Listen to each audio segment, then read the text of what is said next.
चल रहा है। किसकी सरकार बन रही है भैया? क्या नाम है आपका? विजय चौहान। आप ये बताएं कि 2022 में क्या होता? 2022 में अखिलेश की सरकार बनेगी, समाजवादी सरकार। क्या आप बीजेपी से उब चुके हैं क्या? आरक्षण विरोधी, दलित विरोधी, किसान विरोधी ये सरकार है। इस सरकार को उखाड़ करके उत्तर प्रदेश से फेंक देगा पिछड़ा आपकी और दलित। क्या ऐसा काम करने वाले हैं अखिलेश जी जिससे आपको योगी जी से नाराजगी है? अयोध्या में मंदिर बनवाए, करोड़ों करोड़ रुपया खर्च करने से उसको रोजगार मिलेगा? उसको एक वर्ग को रोजगार मिलेगा, केवल अगड़ी जात को ही उससे रोजगार मिलेगा। जो है क्या आइए हम दूसरे से भी जानने का कोशिश करते हैं कि 2022 में किसकी सरकार? समाजवादी पार्टी, अखिलेश जी मुख्यमंत्री बनेंगे यहाँ से। क्या ऐसा काम करेंगे जनता उस पर विश्वास करे? भाजपा से उग गई है, इसलिए चेंज करना बहुत जरूरी है, सपा को लाना बहुत जरूरी है। लोगों से तो कहा जाता है कि सरकार बहुत अच्छा काम की है, गरीबों को सरकार राशन दे रही है और जो भी सुविधाएं हैं आपका कहा जाता है कि बच्चों को पढ़ने के लिए सरकार की सुविधा दी जा रही है, विद्यालयों में अच्छी सुविधा है। देखिए, सरकार में इतनी महंगाई हो गई है कि पेट्रोल 69 रुपया सीधा 106 रुपया हो गया, डीजल बढ़ गया, सरसों का तेल 200 रुपया हो गया। गरीब कहाँ से खाएगा? 5 किलो गेहूं से खा लेगा महीने भर, साग सब्जी तेल कहाँ से? कहा जाता था कि जो पिछली सरकार थी उसमें राशन तो चलते थे लेकिन कोटेदार तक ही सीमित थे, नहीं पाता था। ऐसी कोई बातें नहीं है भाई, वो तो क्या नाम थे कि जिसका नाम रहेगा उसको मिलना ही मिलना है। हम लोग को मिलता था, कैसे कोटेदार की दुकान तक नहीं पहुंचता था, माफिया उसको खा जाते थे। तो माफिया कहाँ से खा जाएंगे? माफिया नहीं खाते थे, सबको मिलता था राशन, जनता तक नहीं पहुंचता था। आइए दूसरे से भी जानने का कोशिश करते हैं कि 2022 में किसकी सरकार? जी 2022 में किसकी सरकार? क्या नाम है? योगी सरकार, भारत भीम जनार्दन चौहान। क्यों योगी सरकार? क्या जो विकास किया, ऐसा विकास किया है उत्तर प्रदेश में चारों तरफ विकास, गांव गली मोहल्ला में विकास। ये तो कहा जाता है कि श्री राम शंकर जी यहाँ के पूर्व विधायक थे और जनता ने उसको इस बार नकार दिया, इसलिए उनका टिकट कट गया। क्या आपसे पकड़ने? देखिए, जनता ने नकार दिया तो टिकट कट गया, मगर भारतीय जनता पार्टी वो सरकार है और वो नेतृत्व करती है भारतीय जनता पार्टी की सबका साथ सबका विकास लेकर चलती है, और न कि एक लोगों के केंद्र पर आधारित रहती है। हम लोगों से दूसरे से भी जानने के युवा लोगों से जानने की कोशिश करते हैं कि क्या है 2022 का मिशन। क्या नाम है आपका? अजीत यादव। ये बताइए 2022 में किसकी सरकार? अखिलेश सरकार। क्या है, क्या उनसे उम्मीदें आप कर रखे हैं कि उन्होंने आपके लिए काम करेंगे? उम्मीद तो बहुत है, और उन्होंने पिछली जब उनकी सरकार थी बहुत काम किए, रोजगार के मायने में, विकास के मायने में बहुत काम किए। और ये जब बीजेपी आई, जुमलाबाजी करके झूठ बोल के सरकार बना ली। सरकार बनाने के बाद जब मांग हुई कि आपने बोला तो दीजिए, बोलते थे ये तो हम झूठ बोले, जुमला बोले। अमित शाह जो चाणक्य बोलते हैं, ये करते हैं वो करते हैं, पर वो करते कुछ नहीं है, झूठ बोलते हैं बस। झूठ के अलावा कुछ नहीं। युवाओं के लिए कुछ नहीं किया, युवाओं के लिए बस क्या किया कि आप इलाहाबाद पढ़िए, प्रयागराज में पढ़िए, चाहे कहीं भी पढ़िए, गोरखपुर कहीं भी चले जाए पढ़िए, लाठी खानी है आपको, नौकरी नहीं मिलेगी, लाठी जरूर मिलेगी। योगी सरकार तो कहती है कि हम ज्यादा से ज्यादा लोगों को रोजगार दिए हैं, कोई ऐसा नहीं कर सकता कि मैं रोजगार नहीं पाया हूँ। सिर्फ कागजों में उनका चलता है, धरातल पे कुछ नहीं है। धरातल पे सिर्फ साड़ भैंसे दिखते हैं और कुछ नहीं दिखता। आइए हम लोगों से और लोगों से भी जानने का कोशिश करते हैं कि 2022 में किसकी सरकार? क्या नाम है भैया आपका? मेरा नाम दुर्ग विजय चौहान है जी। मैं चालीसवा का रहने वाला हूँ, मोहम्मदाबाद गोहना जनपद मऊ। क्या है माहौल, क्या है मऊ विधानसभा की मोहम्मदाबाद का एक विकास का मुद्दा जो आया है, तो यहाँ देखा जाए कि पिछली सरकार बीजेपी की रही है, उसमें श्री राम शंकर जी ने यहाँ के विधायक रह चुके हैं और उन्होंने इतना भी काम नहीं किया, किसी गली गुच्ची में नहीं काम किया, कोई कार्य नहीं हुआ 5 साल के अंदर में। और जिसका एवज ये रहा कि जब उनको टिकट बीजेपी ने दिया तो गांव-गांव में उनका विरोध हुआ। जो भाजपा विकास की बात करती है, विकास मुद्दे की बात करती है, और इतना विकास नहीं हो पाया कि जनता ने उनको नकार दिया और उन्होंने टिकट को बदलते हुए पूनम सरोज को टिकट दिया। ये शमशान और कब्रिस्तान का क्या मामला है? कोई मामला ऐसा कुछ नहीं है, जहाँ कब्रिस्तान बना है वहीं शमशान बना है, सारी व्यवस्था समतुल्य है, कुछ इसमें है नहीं, तो कोई विवाद नहीं है। और एक बात और है, जो भाजपा जो है विकास की बात करती है, विकास की मुद्दा की बात करती है, आप जान सकते हैं मान्यवर ये पत्रकार महोदय, मैं आपसे निवेदन करूंगा कि इस बीजेपी सरकार में 14 ट्रेनें बिकी है, एयरपोर्ट बिका है, हवाई जहाज बिका है। कोशिश करते हैं कि इन्होंने कहा कि योगी सरकार और भाजपा सरकार के मुख्यमंत्री और प्रधानमंत्री ने ट्रेनों को बेचने का काम किया। आप क्या आप बताइए भाई साहब, मुझको ये बताइए कि यह कह रहे हैं ट्रेनों को बेचने का काम, इनके पास वो रजिस्ट्री आई है क्या जिनको बेचा गया है? रजिस्ट्री का पेपर है क्या इनके पास की बेचा गया? वह दिया गया है लीज पे किसी को। पहले सुन लीजिए, लीज पे दिया गया है 10 साल 5 साल के लिए। भाई आप उसको कहना है कि लीज पे दिया गया, क्या आपका करना चाहते? अरे लीज पे दिया गया, चाहे उसको खेत को जो है कि रेहन रख दिया गया। इसमें तो साफ नाकामी दिख रही है कि नहीं, बीजेपी सरकार ने अपने बल पर चलने वाली नहीं है, निकम्मी है, और वो रेहन रख रही है, वो लीज पर दे रही है, कुछ बेच रही है। प्राइवेट में भी रेहन पर दे करके मतलब नहीं, मुझको ये बताइए कि पहले जो है, इसके पहले की जो सरकारें थी वह क्या विकास कर दी? यह दे करके प्राइवेट सेक्टर को या किसी को दे रहे हैं तो वहां का क्या नाम है, उस क्षेत्र का जो है विकास करने के लिए, जैसे आप मोहम्मदाबाद रेलवे स्टेशन को देख लीजिए। मोहम्मदाबाद रेलवे स्टेशन है ना, इसके पहले सरकारों में क्या थी वो रेलवे स्टेशन की स्थिति? रात को लाइट नहीं जलती थी। आज जो है वहां पे देखिए उस स्टेशन का कितना बड़ा सफाई से और चीज बन गया। उसका क्या कारण था इनका बताइए। इसके पहले की तो इन्हीं की सरकार थी और केंद्र सरकार की जो सरकारें थी। आइए आपसे जानते हैं कि क्या है यहाँ का विकास का माहौल। कोई विकास नहीं, कुछ जातियों तक चुनिंदा विकास रहा। भारतीय जनता पार्टी की सरकार पूर्व सरकार की बनाई हुई सारी चीजों को ये मोदी बेच रहे हैं। यूरिया खाद जो 320 रुपया में 50 किलो मिलती थी, आज 45 किलो मिल रही है। आपने आरोप लगाया है कि यूरिया खाद जो 50 केजी का होता था अब 45 केजी, उसमें 5 केजी कम किया जाएगा, क्या मामला है? देखिए, ये बताइए, मैं एक खिलाफ ही को बोला हूँ कि जैसे ही सरकार ने मजदूरी बढ़ाया, जैसे जैसे सरकार ने मजदूरी बढ़ाने के बाद जहाँ सबका जो आप बता रहे हैं महंगाई बढ़ी है, यूरिया के उसमें 5 किलो कम की है। ये बताइए, समाजवादी सरकार में यूरिया मिलती थी? उसके लिए लाइन और डाई मिलती थी? आप कह रहे हैं कि सपा सरकार में कोई भी सुविधा नहीं थी, जनता बेहाल थी, क्या मामला है? भरपूर सुविधा मिलती है। मैं कह दिया, किसान विरोधी ये सरकार, ये किसान विरोधी सरकार है, आरक्षण विरोधी सरकार है। आरक्षण की प्रतियां को संविधान की जलाने वाली ये अगड़ी जात के लोग है।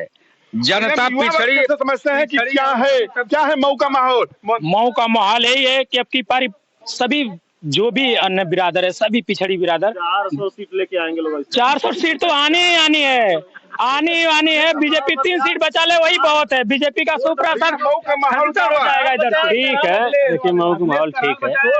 यहाँ जनता किसकी तरफ जा रही है, क्या है माहौल? भाजपा और जाएगी, भाजपा और जा रही क्या है। ऐसा किया है? ये बहुत कुछ किया है। क्या किया है बताएं, क्या विकास किया है? देखिए रोड, राशन, सब कुछ बढ़िया है, सुरक्षा बढ़िया है, सब बढ़िया है। आइए हम युवा से पूछते हैं कि क्या है माहौल, क्या है शिक्षा के असर? शिक्षा तो मानने में एकदम खराब कर दिए हैं। जब भी कोई बात हो रही है सीधे स्कूल बंद करके, रैलियां चालू हैं, स्कूल बंद है, स्कूल में कोरोना है, रैली में कोरोना नहीं है। आइए और लोगों से भी जानने का कोशिश करते हैं युवा वर्ग से कि क्या है माहौल 2022 का भैया? अरे भाजपा सरकार बनाएगी। किस बेस पे बनाएगी, क्या है मामला? कौन सा मामला नहीं है कि जो जिस मामले पे सरकार फेल हो। यहाँ से श्री राम सोनकर को नहीं, श्री राम का खड़ा किया गया, उसको हटा दिया गया, क्या मामला है? बहुत अच्छा होगा। तो प्रत्याशी अच्छे नहीं थे? नहीं, प्रत्याशी वो अच्छे नहीं थे, वो नहीं काम के सरोज जीत जाएंगे चुनाव। यहाँ लड़ाई सपा भाजपा की, यहाँ सपा और बसपा और भाजपा की है, सपा लड़ाई में यहाँ नहीं है। आइए हम और लोगों से जानने का कोशिश करते हैं कि क्या है महिलाओं से पूछने का कोशिश करते हैं कि क्या सरकार ने की है। क्या नाम है आपका? शीला पाल। आप ये बताएं कि क्या है माहौल चुनाव का, यहाँ से कौन जीतेगा? अच्छा, या वोट पड़ी तो यहाँ साहब पता चली के जीती। अरे तो ये समय कहाँ हुई? कहा समय तो ये कहते तब। अरे 2022 में चुनाव बा, यही 7 मार्च के चुनाव मतदान होके वाला बा। तो के आप चुनल चाहते? हमार मोदी के चुनल चाहते हैं। कहाँ के लिए बाटो कि मोदी के चुनल चाहते? जौन करत तो इसमें उगन करत हमें। कहाँ के लिए बतावा? लोग तो कहत बा कि कुछ कह दे ना कीला, खाली महंगाई ले आ देला। महंगाई लिया दिया तो मजदूरी ना बढ़ा दिया। लेकिन एक तेरे माता जी कह रही है कि महंगाई तो बढ़ी है, लेकिन हम लोगों का जो क्या नाम है कि मजदूरी वह भी बढ़ी है। आइए हम और लोगों से जानने का कोशिश करते हैं क्या है माहौल। आइए सुनिए, कहाँ जा रही है? क्या नाम है आपका? उषा। कहाँ के रहने वाली है? चीची पट्टी का। ये बताए क्या माहौल है चुनाव का? चुनाव का माहौल तो हुआ शायद कि मैंने अमन मोदी निकली है यहाँ से वहाँ तक हम बहुत ही रही नहीं पता कर गई। काहे मोदी निकले? का कहले बाटा की मोदी निकली है? बहुत कुछ कहले बाड़ा, महंगाई सस्ताई तो लगल है। महंगाई से कोई फर्क न पड़ा। तो खादी यूरिया तो 45 किलो का हवा तो रेटो तो ओकर कम बा, ओकर रेटो कम है। खाद तो सही है, पहले जो है कि जल्दी यूरिया लिया यहाँ से भुजाई से ना मिले, अब तो जहाँ से मर्जी तहाँ से 10 बोरा उठा ले। और कोई दिक्कत ना है, यहाँ से मोदी निकली है। इस तरह से हम और लोगों से भी जानने का कोशिश करते हैं कि क्या माहौल बना हुआ है, 2022 में किसकी सरकार बन रही है, और लोगों से जानने का कोशिश करते हैं क्या है माहौल और कौन बनेगा उत्तर प्रदेश का मुख्यमंत्री। डेफिनेटली योगी सरकार। क्यों? 100% आएगा। क्यों अखिलेश यादव? अखिलेश यादव विकास करते हैं इसलिए उनको लाएंगे, परिवर्तन करें। हम बीजेपी से वो क्या है, पूरी जनता एक जात परिवार का विकास होता है वहाँ पे, और किसी का नहीं। परिवार का विकास वहाँ होता है। बताइए इनकी बातों का हम क्या विश्वास माने? अभी कह रहे थे कि अपने बाप का नहीं हुआ, चाचा का नहीं हुआ, अभी कह रहे परिवारवाद। अरे भैया नहीं हुआ फिर भी कह रहे हो परिवारवाद, क्यों बार बार वही बातें कर रहे हो? जब जैसे 25-30 परिवारों में लाल बत्ती दी गई थी, 25-30 परिवारों में लाल बत्ती दी गई थी। परिवारवाद विकास है और कोई विकास नहीं है, ठीक ना? बन के ये भैया बता लीजिए, मैं बता रहा हूँ, कहे हैं कि अखिलेश जी जो है कि अपने माँ बाप का चाचा का नहीं हुए, वही माननीय हमारे प्रधानमंत्री नरेंद्र मोदी जी अपने औरत का भी नहीं हुए। बता दे रहा हूँ आपको। और उनका जो है उनकी बात सुन लीजिए, वो जो अपने औरत का नहीं है, बाल बच्चों का नहीं है, वो जनता का क्या होगा? और जिस औरत की प्रताड़ना हुई वो विरोध नहीं, बल्कि मोदी को जिताने के लिए तपस्या कर रही है, उसको नहीं। आप तो कह रहे हैं कि ये बताइए, मोदी जी कह रहे हैं, मोदी जी के बारे में मैं बता दूं, इन नेताओं बीजेपी के नेताओं का काम है दिखाना, सिर्फ काम है दिखाना। जैसे कहीं भी जाते हैं, माँ के पास गए, अरे माँ का हम भी पैर छूते हैं, दिल से अपनी माँ का प्यार करते हैं। एगो भौजी कहाँ है आलवाड़ी, एगो भौजी कहाँ है आलवाड़ी, अभी बतावा। ये बता रहे हैं भौजी कहाँ है आलवाड़ी, सपा से छोड़ करके। अरे नेताओं की बातें कर रहे हैं, नेताओं की बातें कर रहे हैं, ये नेताओं की बातें कर रहे हैं, भौजी भौजी की बातें कर रहे हैं। अरे हम तो ये कह रहे हैं, हमारी जो सोच है आज उनके भी जाके यहाँ बैठेगी, हमारी सोच बताएगी, हमारे मुद्दा उठा के विकास करने का काम करेगी। अखिलेश का मीटिंग भइल लिया वहाँ चलत रहा, वो देखा कैसी गुंडा की तरह तोड़ के को अखिलेश खदिया ला मंचवा से भगल हाली से तो अभी पुलिस वालों को देखा ना, कराल में जो बोल रहे थे, ये पुलिस वाले तुम लोग ये करेंगे वो करेंगे। सबसे बड़ी गुंडा भारतीय जनता पार्टी के लोग हैं। दलितों और पिछड़ों का हक खाने वाले आरक्षण को अभी 69,000 के भर्ती में 3.8% पिछड़ी जातियों का दिया, दलितों का खा लिया। समझ रहे हैं? 18,000 पिछड़ों का हक बनता है, उसको लीट लिया। अगड़ी जातियों की भर्ती करके अगड़ी जातियों का भर्ती किया। अरे दलितों और पिछड़ों का वोट लेकर के अब समझ चुका है दलित। जो दलितों का आरक्षण है उसमें क्या कोई दूसरी जाति का भर्ती होगा? बताइए इनको। क्या जो 22% आरक्षण है उसमें क्या कोई दूसरी जाति का भर्ती होगा? 27% जो आरक्षण है उसमें क्या कोई दूसरी जाति का भर्ती होगा? इनका लिस्ट आई आरक्षण के लिए भाई, बताइए। अब बताएं क्या माहौल है चुनाव का? चुनाव का माहौल यहाँ पे 110% मुख्यमंत्री अखिलेश सिंह बनेंगे। मंदिर और मस्जिद नहीं चलेगा। जातवादी के भाजपा वाले लड़ाई करते हैं और दुनिया समझ गई है, गरीब भी समझ गए हैं कि हमें क्या करना है। कुछ लोग हैं भटके हुए, वो लोग भी 7 तारीख को इलेक्शन है, 7 तारीख को लाइन पर आ जाएंगे समाजवादी की तरफ। सर गुरुजी एक मिनट सुन लीजिए, जो ये कह रहे हैं जाति जनगणना की बात है, इनको बता दूं थोड़ा। इन्होंने कहे हैं जाति जनगणना की बात की है, क्यों नहीं जाति जनगणना कर रहे हैं? जब जाति जनगणना मैं बता रहा हूँ, जो ये 27% लाभ ले रहे हैं लोग पर्सनली दूसरे जात को नहीं दे रहे हैं, 6% में आ जाएगा, समझ में आ जाएगा इन लोग।